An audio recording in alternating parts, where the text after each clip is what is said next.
Well, today I want to tell you how to sell and buy a house at the same time.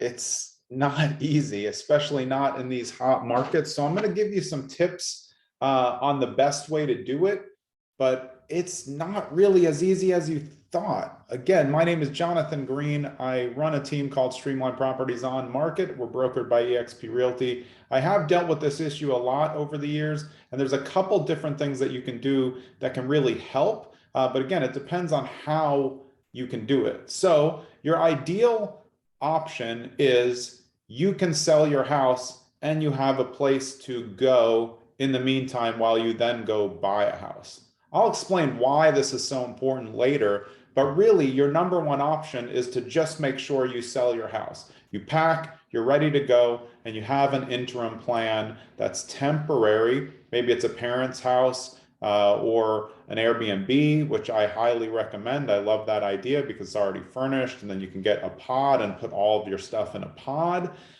So these are the ways that do it. The reason why it's so important to sell, get the money, and then go buy is because you're a better seller and a better buyer like that.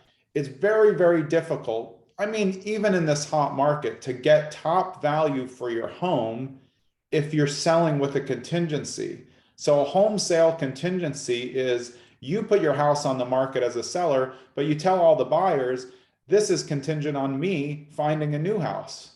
Right away, that's going to cut half the buyers who are interested out because they don't want to wait. They're ready to move right now. Also, a buyer has an indefinite timeline if you haven't found a house. So they're just sitting around waiting for you to find a house. What if you never find a house? They can't even look because they're stuck under contract on your house. So how can you get the highest value for your home if it's contingent on you finding another home and that's open-ended? That's just a bad strategy for you as a seller in terms of making the most money. Our job as agents is to help you make the most money or get the best deal that suits exactly what you want. Sometimes that doesn't mean it's the highest offer. It means something that's going to work. But let me tell you, I know what you're thinking. Oh, well, there's plenty of people who will just wait, 6 months because they really want to get into the neighborhood. Yes and no. They may start out waiting, but as there's no timeline to when you're going to finish, they're going to get antsy. They're going to be on Zillow at night. They're going to find another house and back out. And again, you as a seller are not getting the same amount. You are definitely 100% not getting the same amount as if you're just selling on the open market with no contingencies. And that's where the issue is. Don't you want that extra money?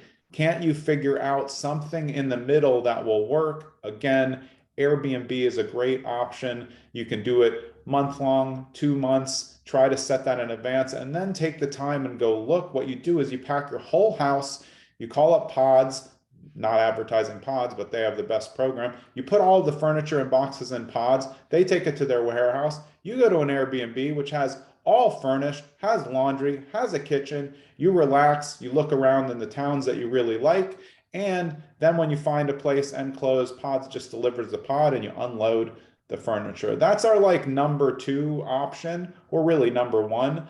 But I want to explain why it's also detrimental for you on the buyer's end. So say you have your house up for sale and you have a contingency, a home sale contingency that you need to find a house before you buy. However, you're going to have also a contingency if you need the money from your sale house to buy. That's not attractive to a seller if you're making an offer in an extremely piping hot market with 10 offers and your offer is contingent on you having to sell your house. That's just an absolute no-go right now. No seller's taking that offer because the market's too hot. They can get somebody who's just ready to buy now. So if you're someone who has a sale contingency and a buy contingency, you're reducing your effectiveness by like 1,000,000,000%, especially in a hot market.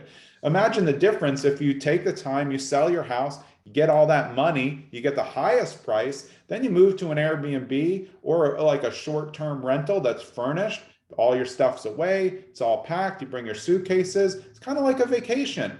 And then you start looking, then when you're bidding on houses as a buyer, you have no contingencies, you've got the money in the bank with a better pre-approval because you don't need to sell to buy.